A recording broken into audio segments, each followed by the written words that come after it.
This is SSN. Story Studio Network.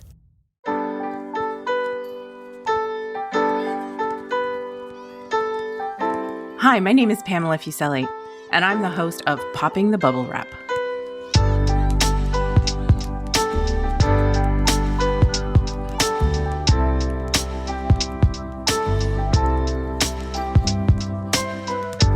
Are you the person in your family who worries about the safety of others, about buying safety products and using them?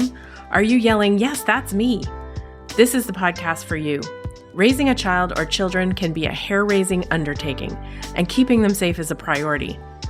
Parachute's Popping the Bubble Wrap podcast explores what you really need to think about as a parent or caregiver, and provides easy tips on prevention strategies.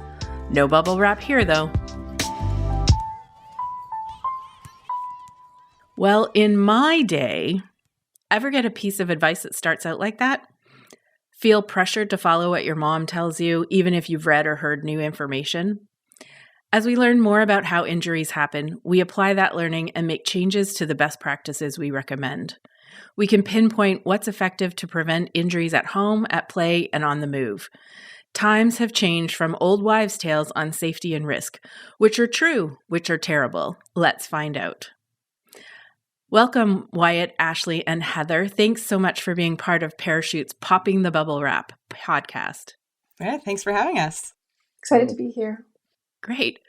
So to start out, tell me a bit about who you listen to for advice. Who do you go to? Heather, maybe we'll start with you. I know that mommy groups get a bad rap on Facebook, parenting groups get a bad rap on Facebook, but I have found that particularly if you're looking for a niche subset, that you can find and connect with some really amazing people that are experiencing really particular situations that you're experiencing as well with your kids that maybe aren't as applicable to the whole parenting population. So I really do love online communities for that. Right. And you have two girls, right? 13 and 9.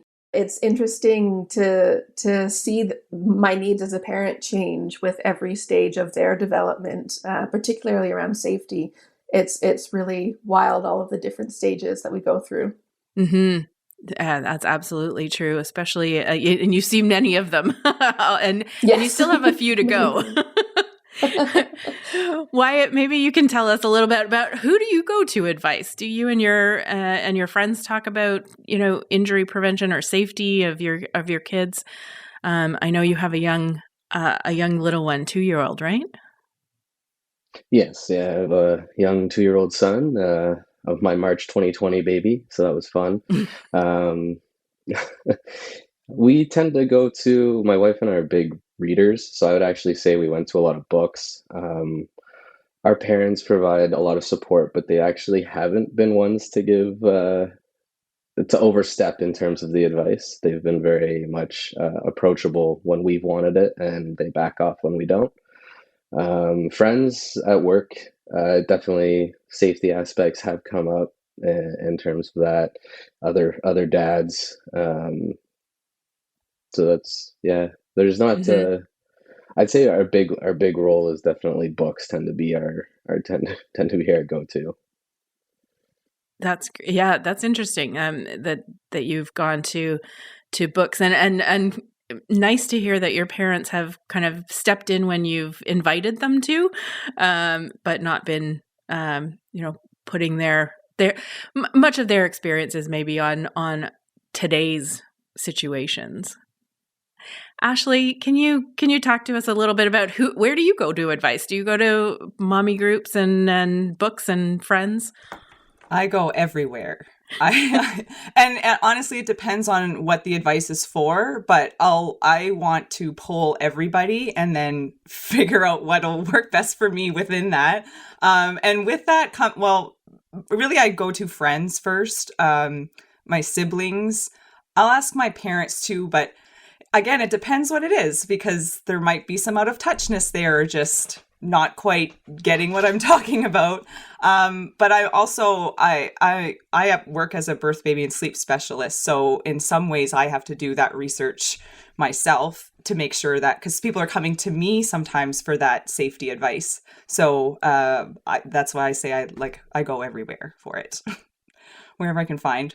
Yeah, when you're looking for that kind of advice, I mean, is it a Google search? Like, how do you decide what are sources of credible information?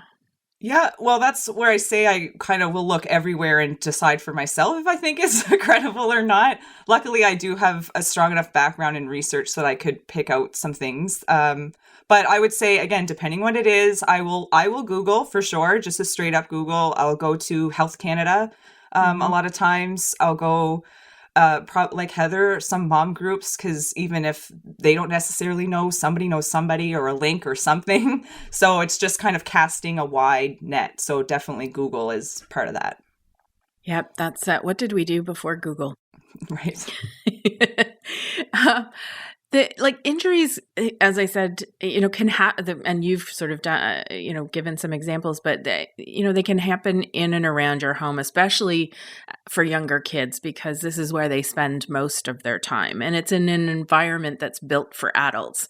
When you get down on the floor and you look around your house, and see how your young child would look at the world. Is there a particular injury you're most worried about? And why you have a quite a young son. So maybe I'll start with you. What do you worry about as he's growing and developing? Honestly, I can't say that I've been concerned about a particular injury.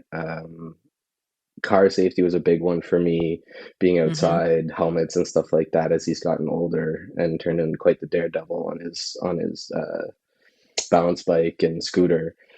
But in terms around the house, it might sound a little crazy, but actually when he started walking, which he started doing at 9 months, I actually sat down on the floor and did just that and saw what his world looked like. And we tried to actually make it a little interesting as well as safe, focused on what was around it. And we actually put up some pictures that he could look at that level and to distract him from the unsafe things as well. It's a really different perspective, isn't it? when you get down to that level and you take a look at the environment, that pot handle that's sticking out over the stove or a cord or something like that, and you know that they explore their environment by grabbing those things, touching, tasting, all those good sensory modes that they explore their environment. So that's great, and I love the idea that you're not just looking for risks that or hazards that they in the environment, but you're actually looking to make it more interesting for him. That's great. Heather, that's you've got some older kids. What are you worried about in terms of injuries for your kids? Well, like Wyatt, when my kids were really young, I had precocious climbers too. They were walking and climbing when they were, 9 months old. And so our big thing was trying to give them safe outlets for exploring that kind of climbing, putting a mountain of cushions on the ground and, letting them go all over it. But now it's funny because when your kids are little, you can look at you can get down on their eye level and think, okay, what are they going to get into? But when they're older, you can't get into their mind quite as easily because it's not just what do I see. Just the other day, for example, my 9-year-old was feeling chilly. And so her brilliant idea was to put her t-shirt that she was wearing into the microwave to warm it up so that she would be warmer. And that didn't go very well. Luckily, we know our smoke alarms are working. And fantastic. We know that good. only They're food working goes in well. the microwave. But she sees me put a heat pack in the microwave, for example. So why wouldn't I put my shirt in the microwave? So yeah, it's at this age, it's a lot about helping them to be safe on their own, helping them to have critical thinking and reasoning skills, and for them to know at this age, you're pointing out the dangers. When they're young, you're trying to steer them away from them. But this is like, no, be aware of that danger and be aware of that danger and don't do this. And, really getting them prepared to be able to help themselves. That's really challenging. Not even knowing how they might think. That's a quite creative way to get warm. You're putting your t-shirt in the microwave, but not something I would ever have initially thought about. So yeah, like right? Having to anticipate things that you don't even know what you need to know when they get a bit older. You think in 13 years you've seen a lot of what you need to see when it comes to parenting, and I am always surprised. Every single day, I am still surprised. They keep you on your toes. Mm-hmm.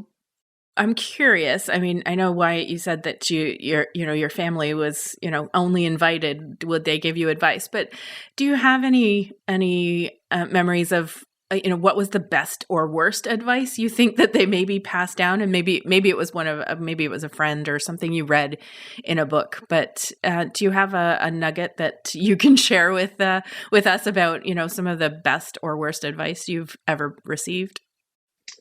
The worst advice, honestly, I can't come up with a whole lot. I don't That's know great. if my wife and I were just really good at tuning it out, or and I just can't come up with it.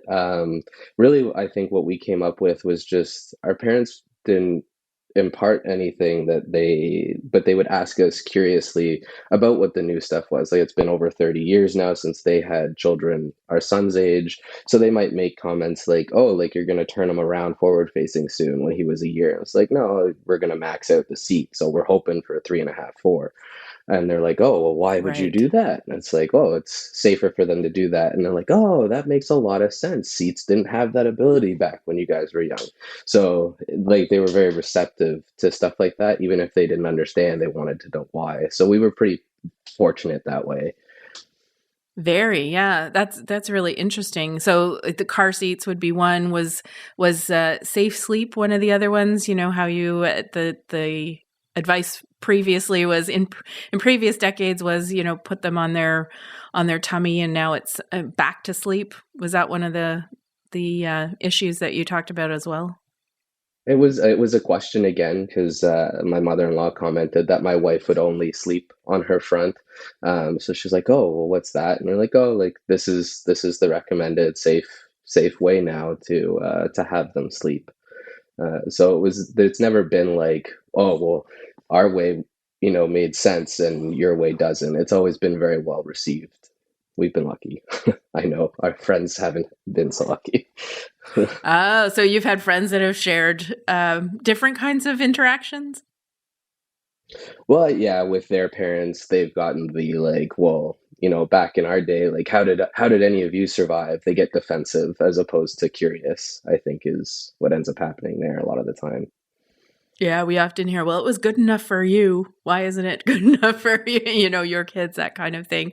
Heather, have you what's kind of the best or worst advice you've received over the years? It's funny. I think that my husband and I are a little bit actually more relaxed as parents than either of our parents were. So they're likely to be more concerned about things, and we're like, oh, interesting. no, it's okay. I think that we can let them do XYZ and support them in this more laid back way that we're observing, we're ready to help, but we don't feel the need to jump in just yet. So we're a bit less helicopter parenting style than a lot of people around us, actually. I wonder if that's a sign to me. But yeah, so we were actually like, no, our parents are more worried about our kids. And we're like, I think they're good. They've done this before. They've got it. And what's been their reaction? Have they been like, oh, okay, I can see where you're coming from? Or are they still concerned? Lovingly concerned, that kind of just like, I'm really nervous that something's going to happen, but not in a, shaming kind of way. Thankfully, Yeah. we get great support too. Oh, that's good. Ashley, what's been your experience about good advice, bad advice that you've gotten?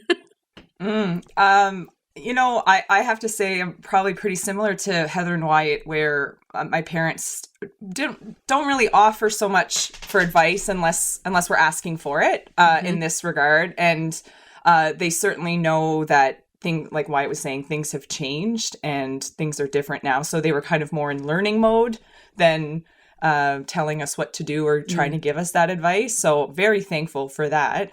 I've also, like, since starting having children, started learning myself and became a birth, baby, and sleep specialist. So they know that I know kind of what I'm doing. Right. But in the work that I do hear almost on a daily basis the bad advice. There's great advice out there too, and that gets shared, and that's lovely. But the bad advice that I still can't believe around safe sleep, around car seats that are still going around that are still incredibly false. And so I'm always trying to make it my mission to get those messages out there, because I think there is still a lot of bad advice. And the families that I work with, they'll sometimes share with me that, how do everything that you're telling me and I feel is right as well when it comes to, say, safe sleep. For instance, but what do I do when my parents are over, or if when I need them to babysit and they don't do what I say they should do, and that causes them some anxiety and not wanting to leave the baby with them. So that's where I think it can get pretty detrimental to the relationship and just to a parent, especially a new parent, just trying to figure things out, is when there is that shaming or like, oh, well, you're just not doing it right. That's why they're not sleeping, or that's why they're what have you. Yeah, and so it sounds like there's lots of experiences that aren't as positive as the three of you have had with your family and friends. So it's really important that we get this kind of information out, that there is, when we know better, we can do better, and things change over time. And as they change, we need to make those updates to the things that we do for our kids. So thank you so much, all three of you, for joining me today. It's been really interesting learning about your experiences in advice and child development, and your experience with your families. And I think that all the listeners will learn a lot from the positive experiences you have had. So thanks so much for joining us today. Thanks. It was great. Thanks for having me. Thank you. Want to learn more about safe sleep practices? Check out parachute.ca/safe sleep. That's parachute.ca/safe sleep. It's time to open your parachute. Sandra Newton is manager of Child Safety Link in Halifax, that is committed to reducing the rate and severity of unintentional injuries to children and youth in the Maritimes and in the Atlantic where appropriate. Welcome, Sandra, and thanks for joining me on Popping the Bubble Wrap podcast. Oh, thanks, Pam, for having me. You've worked in the area of children's injury prevention for many years. What did you hear during our parent discussion that grabbed your attention? I wasn't really surprised by what I heard or surprised by the discussion. And I was really happy to hear some comments. I think it might have been Wyatt who mentioned that they would get down on the floor and see the environment from their child's perspective. And it's really amazing how this different point of view can help you as a caregiver, so you can make changes to your environment to make it safer. And this is such a great tip. So there wasn't anything surprising, but I was really happy to hear that tip. Yeah, I was interested to hear that he did that as well, because that's a tip we often give to parents is get down on the floor, take a look at the environment and see what your kids see and what they might be interested in, what might attract their attention, like that pot handle that's hanging off over the edge of a stove or things like that. Yeah, you just get so excited. You see all these things you want to grab, and you don't really realize until you're down on the floor that it's so enticing to a child. So I was really, really happy to see that tip. Yeah, and when you think about how the environment is really built for adults, it's not necessarily, unless you're in a space that's built specifically for kids.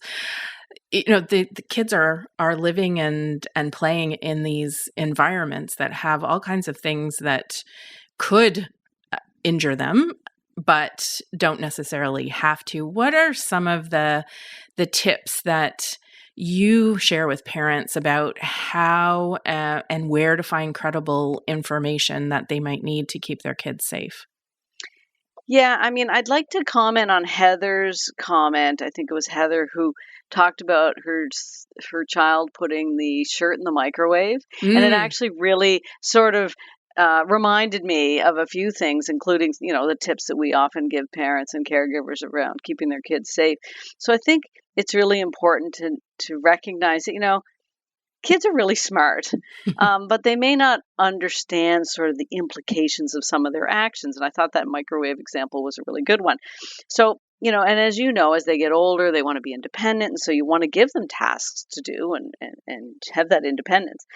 But as caregivers, I think the big tip, I guess, for us is that we want to try our best to minimize those dangers that may cause those significant injuries and also model positive behaviors so to let our children grow and learn from their environment and to learn from us. So I think that is one of those big things that we often often discuss with parents is about modeling good behavior as the child gets older.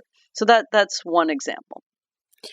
I think parents may not realize how much their children do watch what they do and try to, be a grown-up, if you will, and that parents really need to kind of do as they say as well as do as they do, that this is the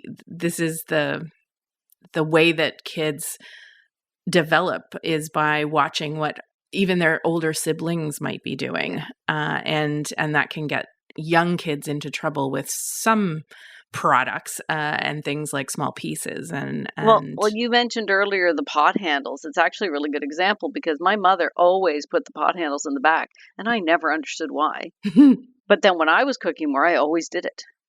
I always just did it automatically. And then I realized one day I asked her, well, why do we do that? And she explained. And then I was like, oh, of course.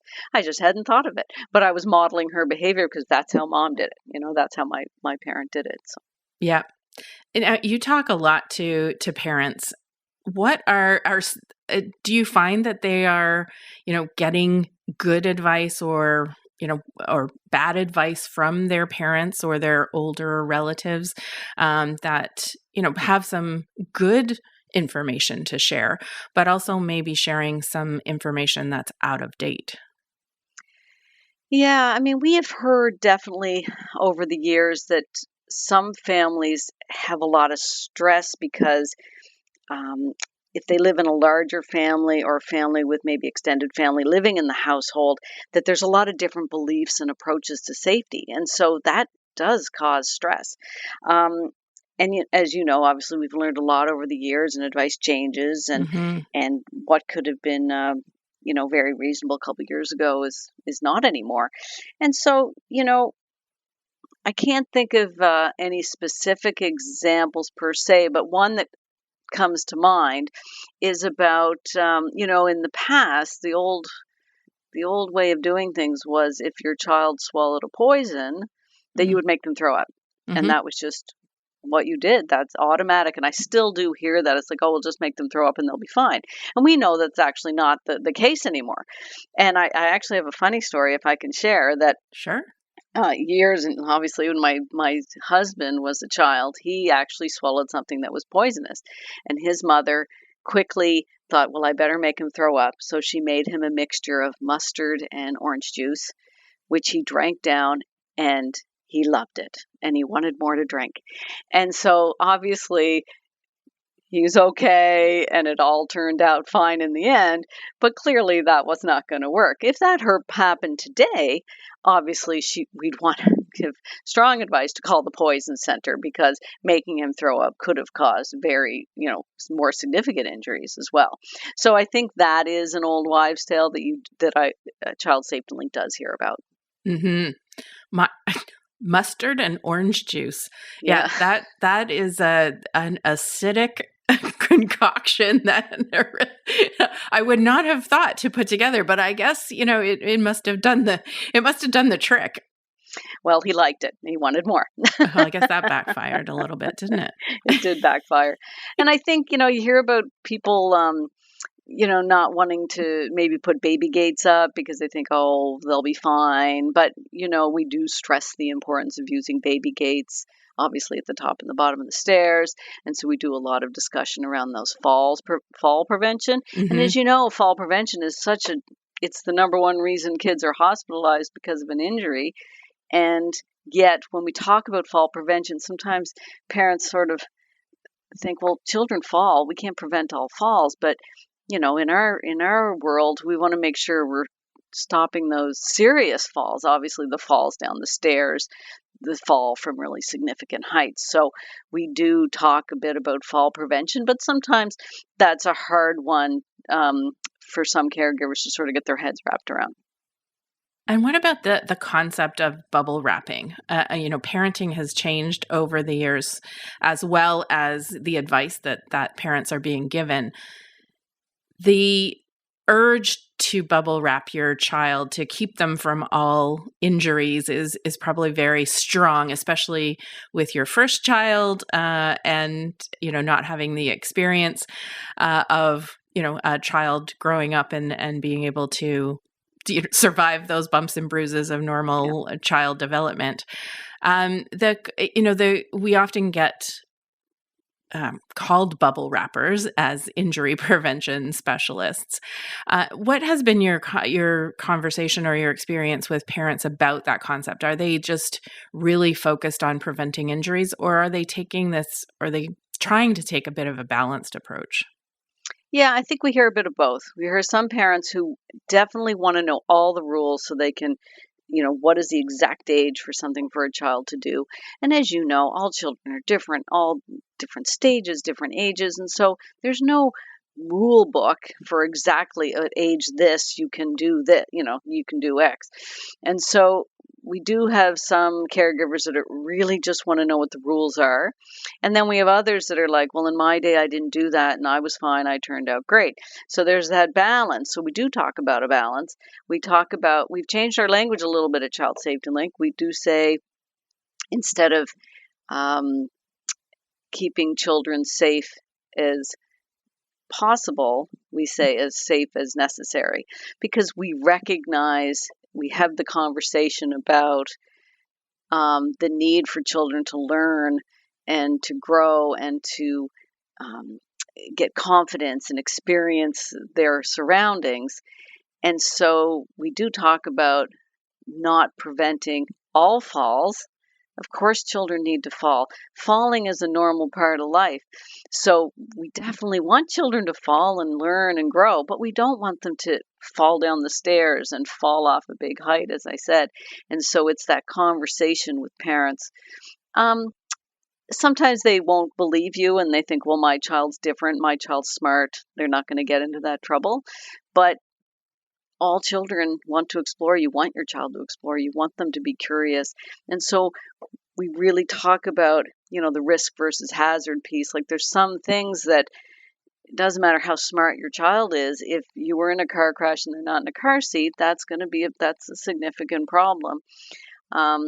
So we do have lots of conversations around that. Well, thanks for joining me today. I think the parents who participated and those who are listening are going to learn quite a bit, and especially that balance and maybe a bit of a permission to let their kids take some risks, but not experience the hazards that will cause those serious injuries. And I think your statement around being as safe as possible, not as safe as necessary, or as safe as necessary, not as safe as possible. We don't need to bubble wrap our kids, but it's really important. You obviously want your kids to explore, but don't let them have access to poisons. That's very clear. Let them run around, but have a gate to prevent them from falling down the stairs. So those are sort of those, obvious sort of things that people can do if they've thought about it. Great. Well, thanks so much for joining me today. Thanks so much.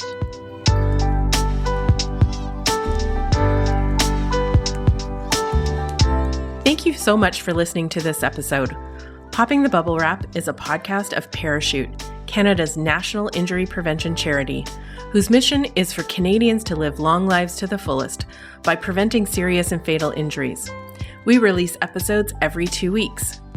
Next episode, I'll be talking about the worst advice your parents gave you. Help us reach parents and caregivers by sharing this link with your friends and family and giving us a 5-star review wherever you listen to your podcasts. For more information, visit us at parachute.ca. Have a question? Write to us at poppingthebubblewrap@parachute.ca. You can also leave a message at 647-776-5123. That's 647-776-5123. Popping the Bubble Wrap is produced for Parachute by Story Studio Network and Eye Contact Productions.